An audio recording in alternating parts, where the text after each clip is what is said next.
ഇന്ന് രാവിലെ നമ്മുടെ കണ്ണൂരിൻ്റെ സിനിമാ രംഗത്തെ സംഭാവനയായിട്ടുള്ള ശ്രീനിവാസൻ്റെ മരണവാർത്തയാണ് കേട്ടത്. മലയാള സിനിമാ രംഗത്ത് എഴുത്തുകാരൻ, കഥാകൃത്ത്, അഭിനേതാവ്, സംവിധായകൻ എന്ന നിലകളിലെല്ലാം സിനിമക്ക് അമൂല്യമായ സംഭാവന നൽകിയ നല്ലൊരു ഉത്തമനായ സിനിമാ രംഗത്തെ കലാകാരനാണ് നമുക്ക് നഷ്ടപ്പെട്ടത്. ശ്രീനിവാസനുമായിട്ട് എനിക്കൊരുപാട് കാലത്തെ അടുത്ത വ്യക്തിബന്ധമുണ്ടായിരുന്നു. ആ വ്യക്തിബന്ധം ഇപ്പോഴും തുടരുകയാണ്. അദ്ദേഹം കണ്ണൂരിൽ പാട്യത്താണ് ജനിച്ചു വളർന്നത്. അദ്ദേഹത്തിൻ്റെ പിതാവ് ഒരു അധ്യാപകനായിരുന്നു. അദ്ദേഹത്തിൻ്റെ പിതാവ് തന്നെ അറിയപ്പെടുന്ന ഒരു പൊതുരംഗത്തുള്ള അല്ലെങ്കിൽ സാമൂഹ്യ രംഗത്തുള്ള ഒരു നല്ല അധ്യാപകനായിരുന്നു. അദ്ദേഹം മലയാളികൾക്ക് ഇഷ്ടപ്പെടുന്ന നിലയിൽ തന്നെ സംഭാഷണങ്ങളും കഥകളും എഴുതി മലയാള സിനിമാ രംഗത്ത് സമ്പുഷ്ടമാക്കി.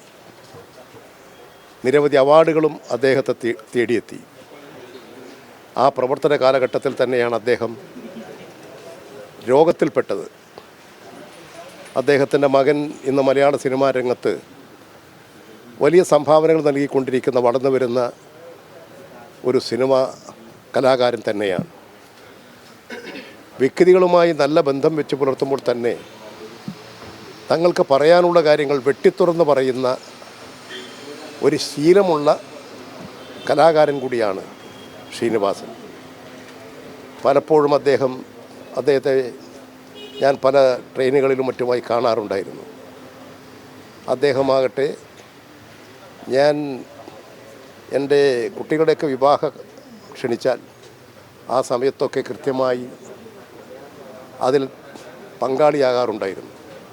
അടുത്തൊരു സുഹൃത്ത് ബന്ധം വെച്ചു പുലർത്തിയിട്ടുള്ള ഒരു നല്ല കലാകാരനാണ് ശ്രീനിവാസൻ. അദ്ദേഹത്തിൻ്റെ അഭിനയവും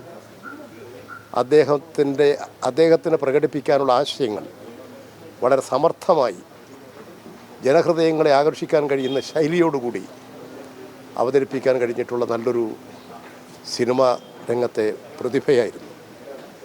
അദ്ദേഹത്തിൻ്റെ ദേഹവിയോഗത്തിൽ അങ്ങേയറ്റത്തെ ദുഃഖവും അനുശോചനവും രേഖപ്പെടുത്തുകയാണ്.